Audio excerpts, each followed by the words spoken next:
Hi, everyone. This is Daniel Kurkowski from VSM Real Estate, here with another VSM Real Estate Podcast. I'm joined this week by Goran Vejzovic. How's it going, everybody? What's up, Daniel? Not too much. Just excited about our guest here. Today we have Mark Ronea here to share a little bit of info about wholesaling. Woo, welcome. Thank you. And just so everybody knows, it's his first podcast. So let's get an applause going. Yeah. All right. Clap for yourself on the podcast. So we met Mark. We tell the story? Yeah, so Mark and I were actually Facebook friends for a really long time, and we just connected through there to get on an email list that he's been sending out quite frequently for off-market real estate deals. And guess what? I'm in the real estate business. Like those, yeah. And I like those real estate deals. So long story short, I connected with him through email. We chatted on the phone. We met in person, and kind of the business relationship just naturally took off.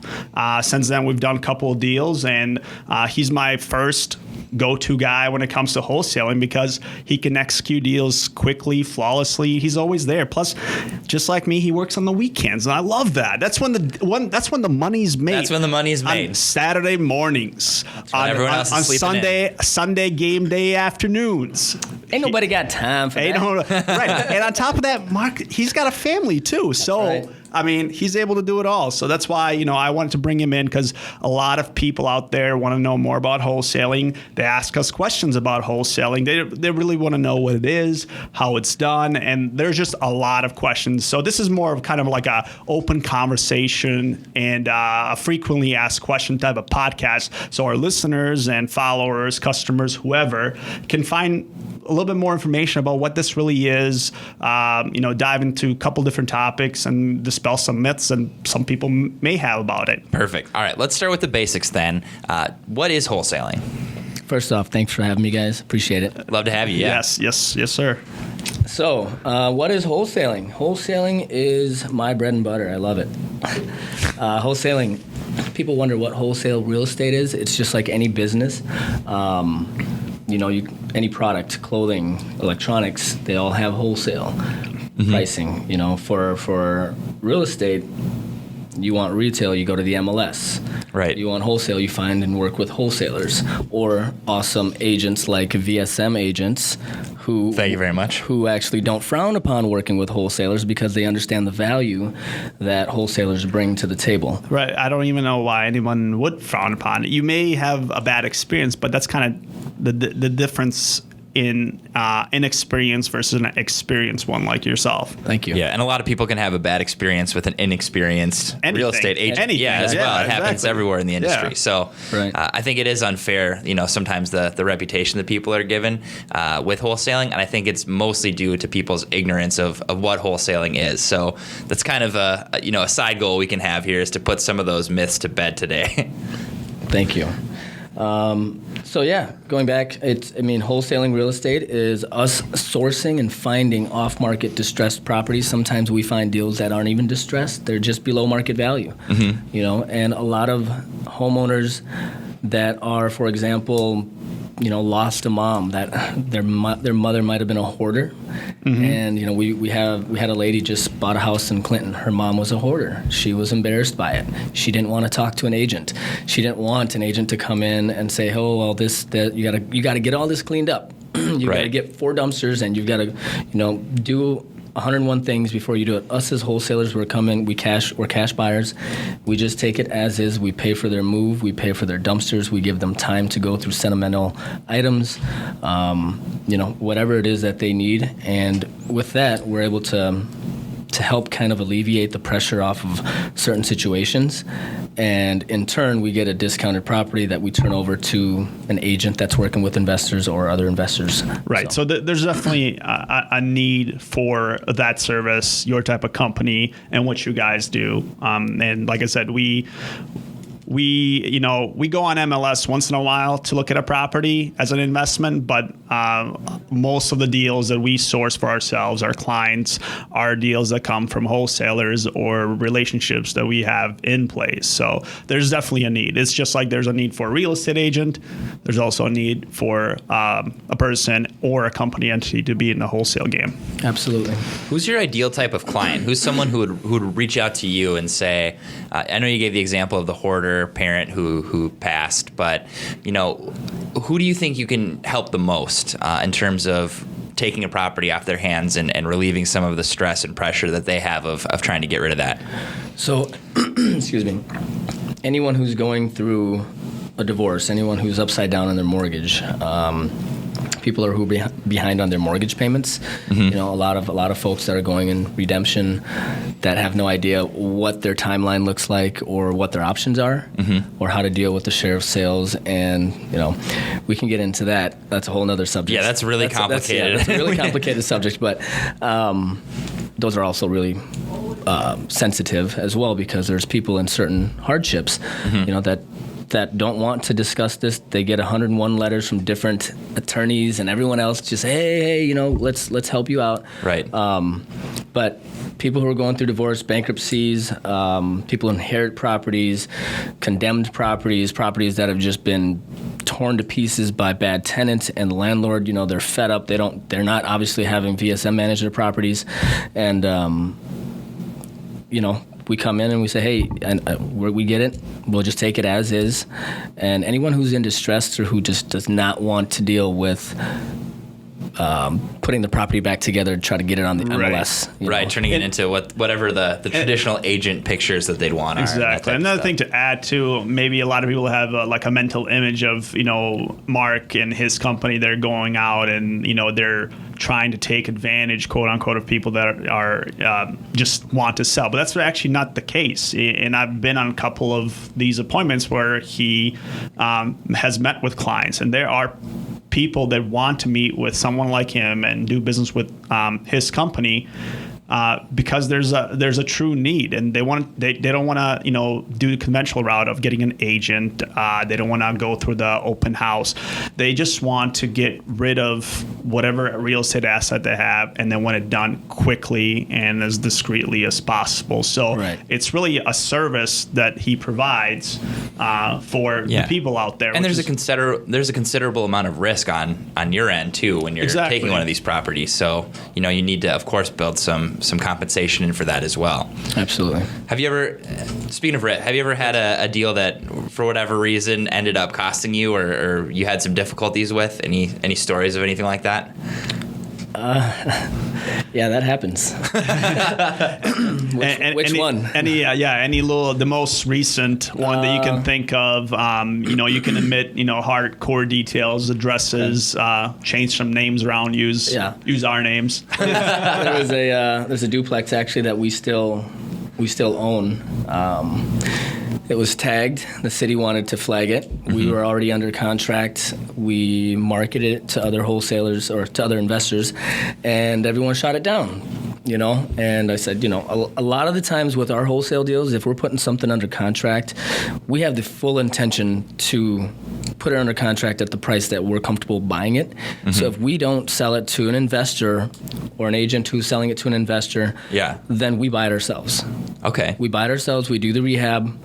And, we'll turn it and fix it and flip it ourselves, or we'll keep it. Oh. So, we put our money where our mouth is, and if we're marketing it, sometimes obviously our rehab budgets, as you can see on our marketing pieces, we no longer put a marketing or a rehab budget on there, just because everyone's budgets are different. Right, so and I saw that, and that was actually a really good move.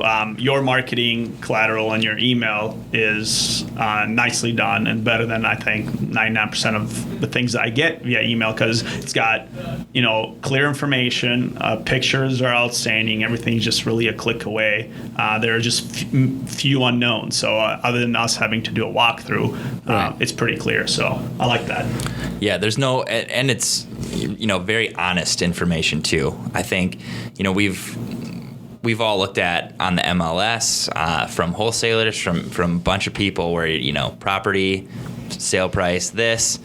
rehab value this to get you this in rents, and you go look at it and you're like, what are you talking about? Right. You know this isn't the case. Like, this person has to know, but that's really not the case. That's not what you're doing at all. No. So that's pretty cool. So going back to the duplex that we still own. Yeah. That was 9 months ago. It was a house that we bought. We put under contract.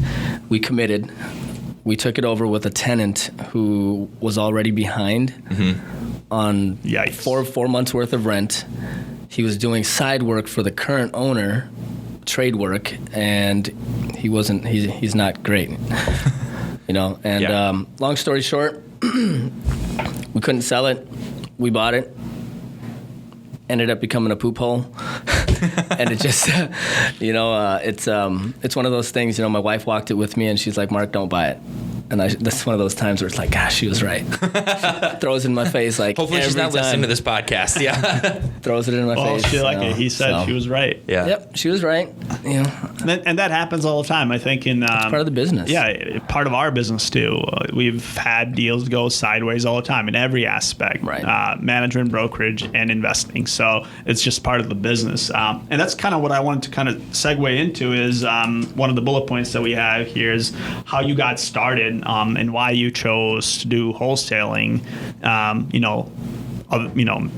Of all the things you could do in real estate. Of all the things you could do. Why you pick this niche? Yeah. I've always kind of been a hustler. So I owned a mortgage company in 2005 to 2009. And when we closed our doors, since 18, I'd always been an entrepreneur. Never worked for a corporate, 9 to 5. Right. Prior to that, I was a bag boy and cutting grass and, just doing kid stuff. Yeah. So once I learned about wholesaling, it just kind of hit home, and it was really, you can just be your own boss, start off with a little bit of marketing dollars, source and try to find deals and be an asset to, buyers or whoever. Yeah. And, it was just like, during my downtime, I don't know if this is legal or not, so hopefully I'm not saying something illegal, but during my downtime, Disclaimer. I found, cars on Craigslist. I was unemployed. I was promoting parties downtown at different venues, and I was a club promoter, single guy, and I was just promoting clubs or venues and doing the whole bachelor thing. And on my side hustle, I was just finding cars on Craigslist, and I knew people were looking for cars, so I would be that middleman, and I would make a margin on it. Obviously, I wasn't a dealer, car dealership, but it doesn't matter. That mentality was just... Right, exactly. And I think everybody it still goes to Craigslist and finds, deals, and you being really a good middleman is just a cornerstone of any business, in my opinion, is really just, being a good middleman. So it basically from that hustle mentality, you were like, you know what? I think I can, take a crack at it. Right. My first deal, I made $500. $500 is, some people's paycheck. Right. Yeah. Right. And it was $500, and I didn't have to put up a ton of my own money. I put up like $50 for earnest money, and I made $500. So you do the return, cash on cash return on investment on that, and it was just like all uphill from there. And I didn't have to actually close on the deal. I locked up a property, found an end buyer. I tried to market it to make, $5,000 on my first deal. There was no way. Brand new at that time, and it was in 2009, and I didn't really know too much about it. So that $5,000 got shrunk down, and I finally was like, well, I'm not going to walk away from the deal. I'll take $500. I've already put some time and effort into this thing. I've marketed it for 2 weeks. Yeah. Take what you can get and move on. I think that's the difference between like some wholesalers out here. There's a ton of guys that I commend that. I just came from a mastermind meeting with Sean Terry and Kent Clothier. Shout out. Shout out. So, these guys are doing fantastic numbers. They're doing a tremendous service for all people across the nation. They're helping so many people in distressed situations, and in turn, obviously, they're making some good money. Right. And so really kind of to go back into, you did your first deal, made $500, light bulb went off. You know what? I can maybe take a crack at this. So go of it and make it into a business. So from that one moment, that one sale, like, how can I expand this? How can I get more properties? Right. You were at the time a one-man show, correct? Correct. So what was your next step? Did you go online, take some courses, or did you learn like, hey, how do I get leads? How do I find out whether or not this property is going to be? Are you a wholesaler? Because you obviously, it's all of the above. I spent probably over $12,000 in courses. I've gone to seminars. I've studied night and day, YouTubed, Googled every guru, tried to filter out the bad ones, the good ones, the fake ones. And there's so much information out there, and there's so many wholesale gurus out there that probably haven't even done 10 deals, that they've taken a course and they said, you know what, that sparked a light bulb to them, and let me just figure out how to sell a course. Right. Now they've done 10 deals and they'll sell the course, which is cool. That's, power to them. Right. But, so I was going back to the first $500 just to kind of give you an idea that sets us apart from other wholesalers. We're not out here trying to make 10, 15, 20, 30, upwards of $100,000 on a wholesale fee or an assignment fee. Yep. The guys that I came from the mastermind, it's different across the country. Some guys are averaging $50,000 a wholesale fee. I wish I could do that, but I also wouldn't feel, unless I was getting a really, really good bargain and it was just a dump, and I was just buying a lot and I was able to make $50,000 on, $500,000 house that someone's going to build, I wouldn't feel guilty. But if I was making $50,000, some people may feel guilty, and I'm a man of faith, and I feel like I should leave some meat on the bone for my end investor, my end client, because they will come back and understand that, hey, the more money that that they make, the more that they'll come back and at this point you were thinking more of a long term, which is basically building it into a business. Right. If you were just kind of thinking of a money trade mentality where you're just kind of squeeze every penny out of it, get in and get out. I think it's a very short-sighted way of looking at things. So I'm glad you went with it and you were like, hey, I'm going to grow this into an actual company where other agents, real estate companies, and individuals can benefit from this deal. And you're doing really well for yourself. Just this year, how many deals have you done as far as wholesaling? Let's go from the bottom. How many leads do you get a month? 100 plus leads a month. Okay, so 100 plus leads that you have to scrub through. So I'm guessing you have a team of people. Right. We've got 30,000 plus mailers. We've got Google ads. We've got different landing pages. And all that is free, right? Because online it says you can start wholesaling for free, right? Absolutely. With no money of your own. Right? When they're dreaming. With no money of your own. All right. So that's another good point, is that basically that you can get into this game. And you can start off small. You can start off small. You can start off with a small marketing budget of $500 if you want to do lesser mailers. With $100, you can start, and that's all good. But the thing is, with wholesaling, it's a numbers game.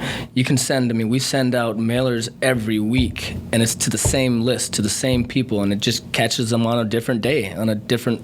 And it gives you brand familiarity, right? Like what do they always say? People need to see you for 6 months before they know who you are enough to want to do business. A lot of the times, it's just they're not ready to sell yet, and it's all good. That's okay. But we'll email you. We'll follow up. We'll shoot you an email, or one of our associates will call you and follow up and just see how you're doing in 6 months. Right. So right. Just like any business, you really gotta you gotta put in the work, and you also gotta spend money. It's nice when you get the deals that are referrals that are kind of like, hey, I already paid for that once, and now they're referring me more clients. But just like you mentioned, and a lot of people ask me, do you do wholesale deals? I'm like, well, no, it's not. I don't. My company's not set up that way. I have business relationship with companies like yours, Xceptional Investments, where you guys are doing kind of the legwork and the heavy lifting to get the deal to me, so then I can take over. And of course, I'm more than willing to pay you for that fee and that, for sourcing that deal. Right. Because you get it. You get that it's not, these guys are getting 100 leads. To send out 30,000 mailers, field a bunch of phone calls. That's not part of my business, and that's what a lot of people don't get. It's a lot of work that goes into it. There's a lot of appointments that we go on, and there's a lot of I mean, you can imagine going on 20 appointments a week or however many. Say you go on 5 appointments a week, but each appointment you're not there, and you have to understand people's sensitive situations. You have to be empathetic and understand, oh, well, they just lost their mom. You talk, you condone, you have to be very careful of how you talk to people. I mean, and we care for people when we go there. A lot of the times we're getting hugs, or, sometimes we choke up too because they're in really bad situations. Yeah. We're genuinely there trying to help them out. So it's a really good feeling when it actually comes to the end, to the closing table. And the thing that's interesting in your case is that, getting someone to say, okay, I'll have you, wholesale my property. That's just like step one. You have to find somebody who's willing to buy that property, and then you got to bring it to the closing table. Right. So you kind of have to go through, okay, I have an opportunity, and then next step is to make something out of that opportunity, bring the sale to a close. Right. Which, again, it could go sideways. That's a whole other... all kinds of different ways. So, and just so, I want to go back a little bit and go into a little bit more of the basics, mechanically. So someone is, you get a hold of someone, they're like, yes, I want to sell my house to you for this price. I just want it gone. How do you set that up with them? Do you write a purchase agreement? Absolutely. We use a Minnesota standard purchase agreement. And then how do you work that? How do you create enough time for yourself to be able to bring it to someone else and ensure that they still get paid? Okay, so we type a property on a Minnesota purchase agreement with the full intention to buy the property. During our inspection period, we have the right to get our inspectors in there. We do get multiple subs in there, and during that time we also get other investors in there. So during this inspection period, usually it's 21 days, we've got other investors, technically, which are capital partners, because either they will be funding the deal or we'll partner with them to buy the deal and do the rehab with them.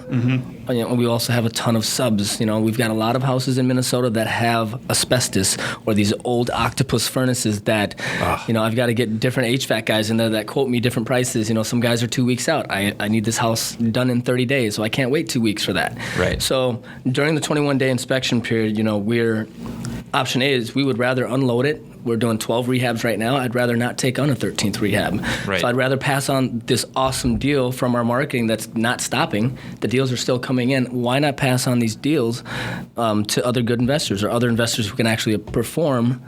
And that's another thing is we like to work with investors who aren't tire kickers, Right. And we don't mind working with newer investors, but they have to understand that time is of the essence on a wholesale deal. It's an opportunity, and they call it an opportunity because it doesn't last. Right. It's not like, just on the MLS, there's multiple offers.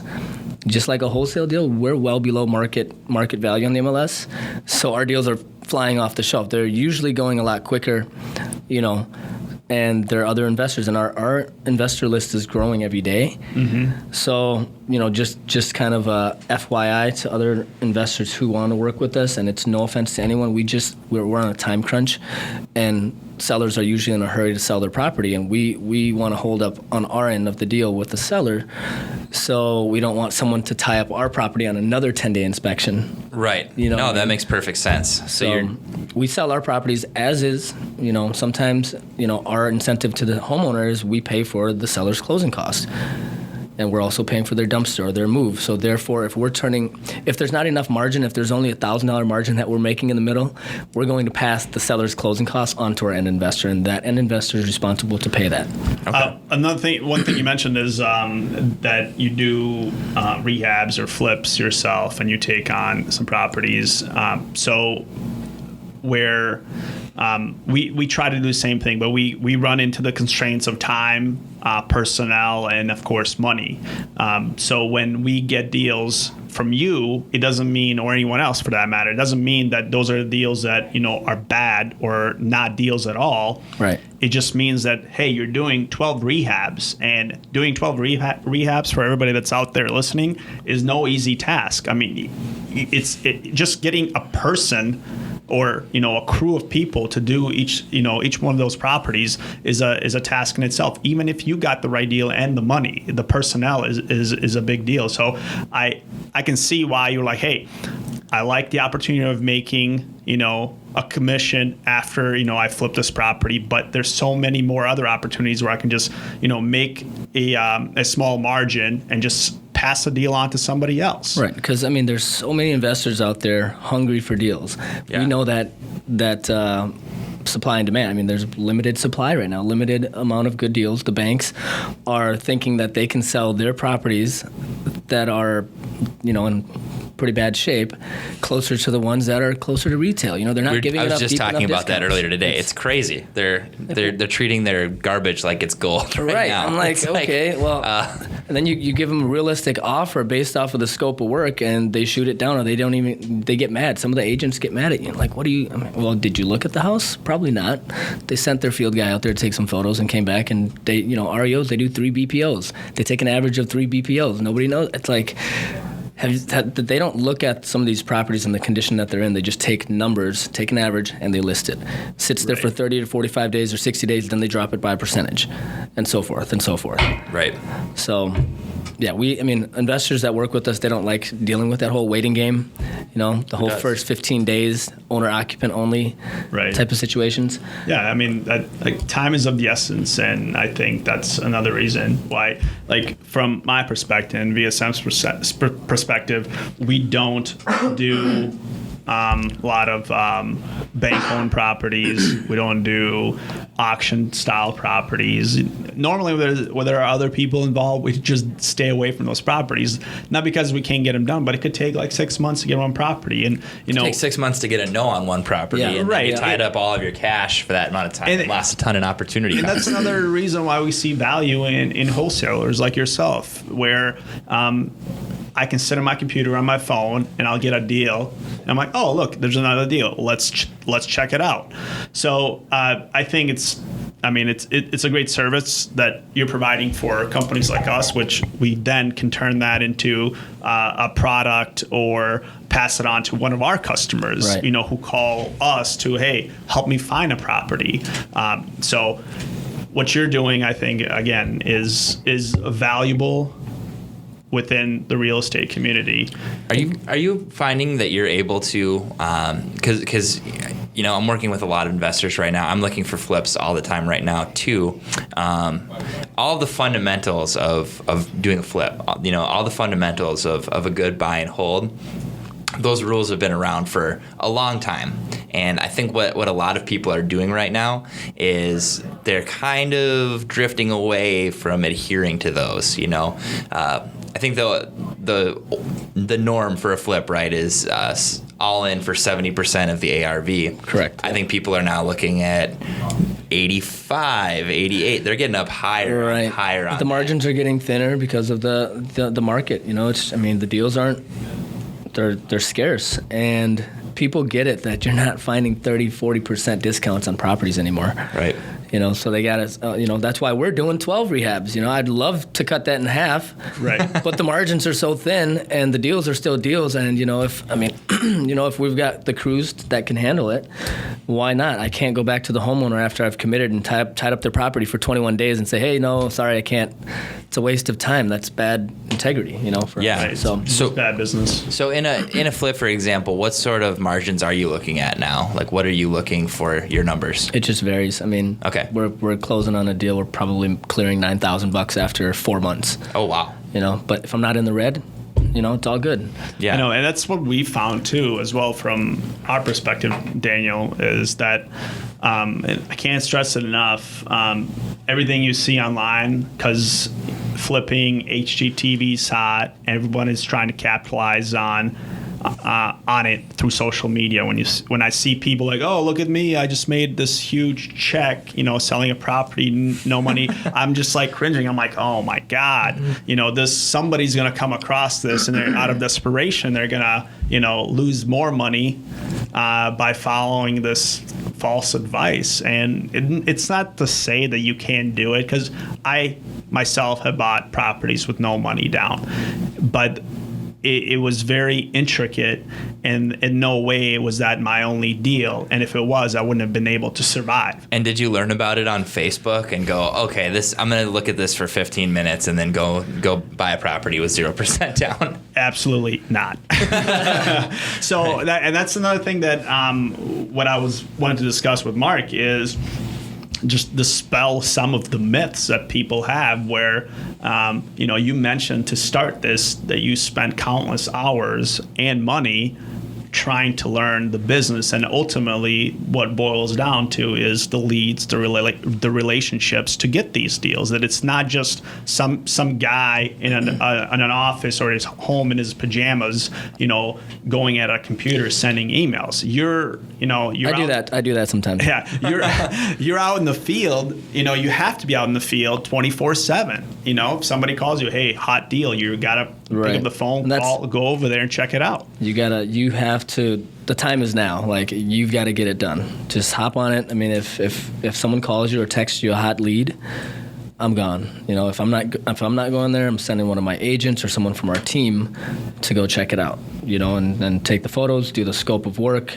determine, and they'll go back, pull comps, or they'll do comps before they even go. So I know, Daniel, you asked him at the beginning of the podcast, if, let's say I want to get, I'm into the real estate game, and the easiest way I see right now, for example, I want to do some wholesaling. How open are you to working with newbie, quote unquote, wholesalers that can, bring some value to you? Do you work with other wholesalers? Doesn't matter if they're a one-man, woman show or... We do. We're putting together some type of a mentorship program, not a course. It's a mentorship program for local investors who want to start off in investing in real estate. I've got... Where's this going to be? This will be at our office in Edina. Okay. So you're going to send and update us. Okay. Gotcha. Yep, absolutely. So we're mentoring a couple kids now, younger guys that are just hungry, go-getters. Text. Mm-hmm. They blow up my phone probably once a day. So what are you looking at, quote unquote, go-getter? What kind of traits are you looking for? Someone who's not sleeping until noon or 1. Daniel. If it's the weekend, it's all good. But you wake up at noon, half the day is gone. Normal business hours are usually from like 7 to 5 p.m. But us in real estate, we work from 7 to 10 p.m. Last night I was working to midnight. 8 a.m. is the best time to get a hold of somebody. They're going to pick up their phone at 8 in the morning. Right. 8 p.m. the night before, guys. Come on. But You're open to engaging anyone that would call you or email you. How can people get a hold of you, for example? Where should I go online? They can go online. Media? They can email us at info@xceptional.com. Gotcha. XceptionalInvestments.com. Yep. And our website is XceptionalInvestments.com. So if you're listening to this and you want to dabble in wholesale, you want to learn, you want to make some money, they can openly give your office a call, give your company a call, and you'll meet with them or at least take a phone call. Right, we'll take a phone call. Right now we're at the very beginning stages. We're looking for help, and how you can get involved with investing in real estate. I can just tell you now, you're not going to come in and invest in real estate. Well, I've got $5,000 down or $5,000 I've saved up. How do I flip a house? Right. That's not going to happen. Right. It's not realistic. It's not possible. Even with hard money lenders, they need 6 months reserves. They need to see some experience. Whoever you're partnering with, they have to see some type of experience. So that is where we're open to partnering with you. So if you want to put up $5,000, save the $5,000. What we'll do is we'll apply that to a marketing campaign. Yep. And then we'll give you a percentage of the leads that come in. So that's a good deal for somebody to get in and to learn. And we have a lot of those type of opportunities here with incoming real estate agents or some of our employees as well. Is the opportunity beyond the actual kind of the job, but to get and experience the real estate market, whether it's buying their first home or buying their first couple of rentals. The learning curve and the experience is really what I think provides the most value. Yeah, and that's how Daniel started too. Yeah, I just did that with Jamie, who's one of our brokers here. Mm-hmm. He had it was my first short sale listing. I'm like, I don't know, they don't teach me how to do this. So reached out to him and gave him a lion's share of the deal, but basically got paid to learn how to do it. And I think that's the approach that you need to take to it if you want to learn how to do some of this stuff. And that's part of, we started trying to bring on some students, and they saw the amount of money that we're making. If we're making a $10,000 wholesale fee, and they're like, oh, well, you guys are making $10,000, but also how much money did we pay out to get one deal? Right. I'm sure it's a lot. How much did we pay out to finally go through leads and leads and leads, and then how many more staff members split that $10,000? Right. How much, is for our overhead, for our office? So all those things everyone should keep in mind when you're buying a wholesale deal. It's not just, oh, well, they're making $10,000.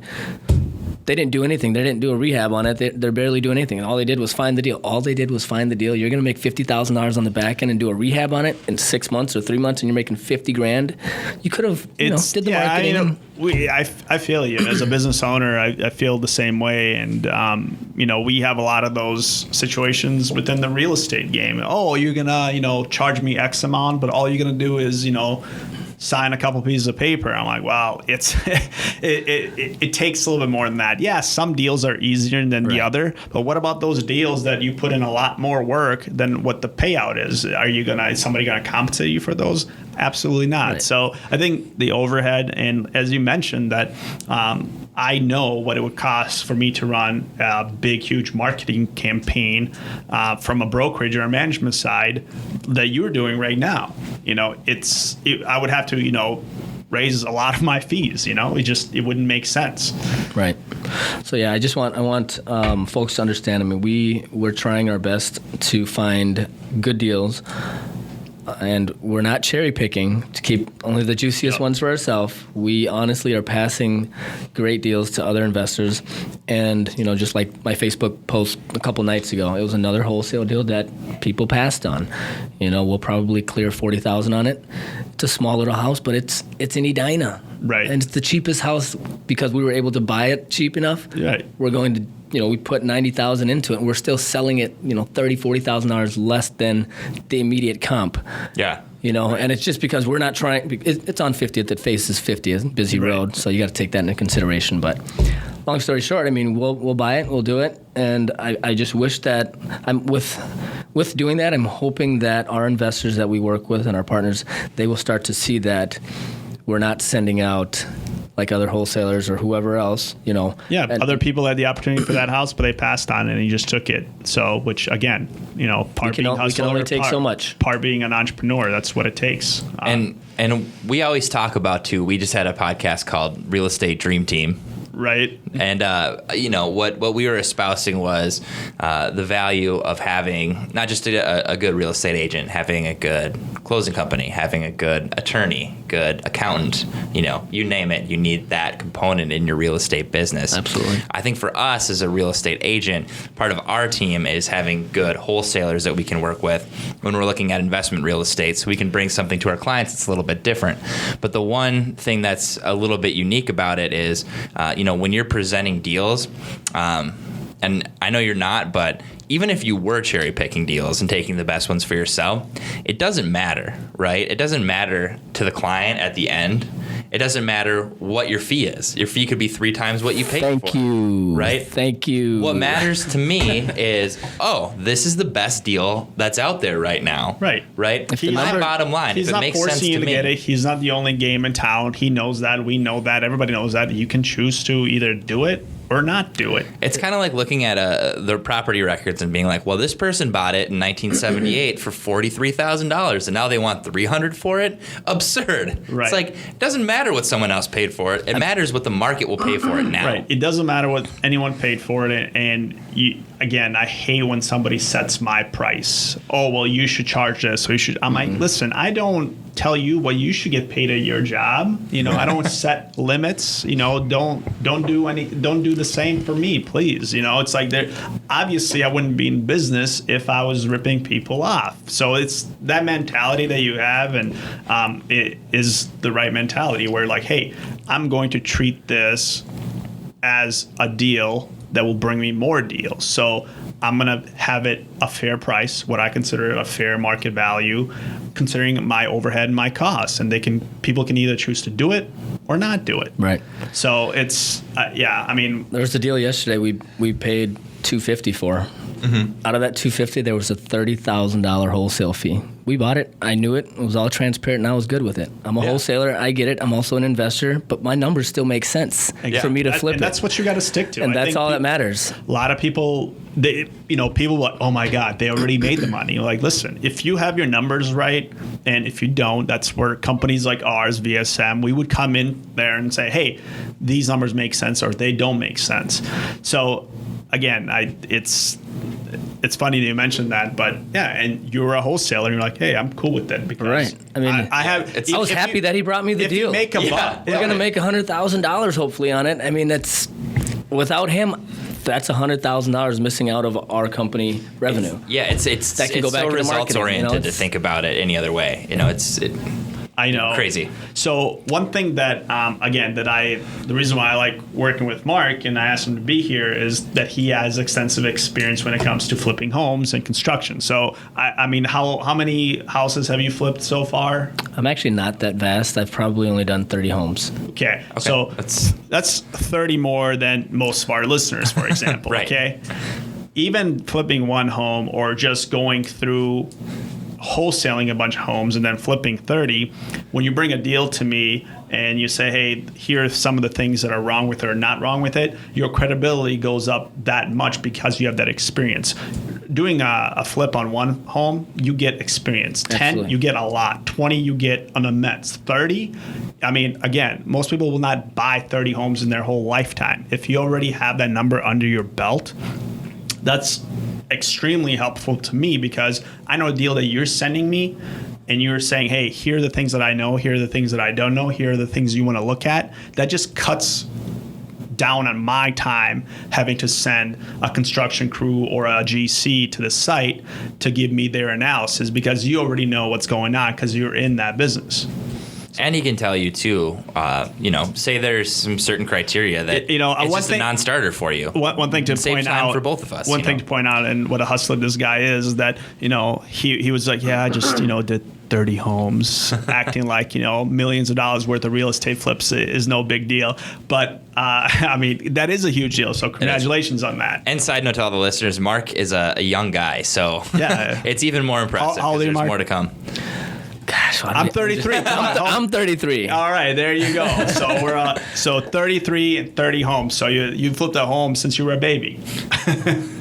Yeah, at most people's pace, that would be right. Yeah, exactly. For sure. So that's what another great benefit of working with you and an experienced wholesaler is the fact that most of these wholesalers, would you say that in your immediate circle of people that are in your business, they also flip homes, right? So they know what's going on, and if they don't, it's better for you because right. you know what needs to happen. And so when you're handing off a home, you're not going to have some major issues like foundation and stuff that you're going to be passing on to somebody where it's just going to be a bad deal and you'll never see that customer again, or it could lead to some legal battle. And that's disclaimer that we're not licensed contractors. I'm not a licensed agent. I'm not an attorney. So consult with your attorney. No, but we send out deals and we try to do our due diligence. Sometimes there's tenants in properties that are they don't want many showings. Like the one you're buying from us right now on Hatch. I mean, right. We've got to go through 3 different people to get to the tenant to finally schedule a showing for an appraisal or for this or for that. And it's, sometimes we can't. Story of my life. Sometimes we just can't get in to do a thorough inspection, and that's the nature of the business. So at times like that, we're just going to tell you, we were only there for 20 minutes. We saw as much as we could, took as many pictures, and did the best of inspection that we could. Right, and that's somebody to inexperienced or not a professional like myself, that's still valuable. I went over there and did my, due diligence anyway and had a GC as well on top of what you said, just to kind of, make sure I'm completely covered. But I think from start to finish, the deal is still going, knock on wood, smoothly. But it's only been a couple weeks, and I think the minor inconveniences of, setting up showings or appointments, again, it's come on. Like, that's not even a speed bump in the whole deal. Right. If we can get 3 to 5 deals a month from you guys, I'll deal with it. So, and when working with someone like Mark, I'm assuming I'm thinking of a particular group of clients that we work with a lot who, bought a deal from their friend who's a real estate agent, and their friend said, "Yeah, this would be a great investment property. It's got an association. They'll take care of everything," right? And you look at it and you're like, they're bringing it on, and you look at it and you immediately know that it's going to be cash flow neutral, cash flow negative, and they don't really know that. They don't have that yet. I think that's partially indicative of the market of retail sometimes, but really what I think the benefit that you can provide to so many people who aren't as sophisticated is by partnering with, realtors.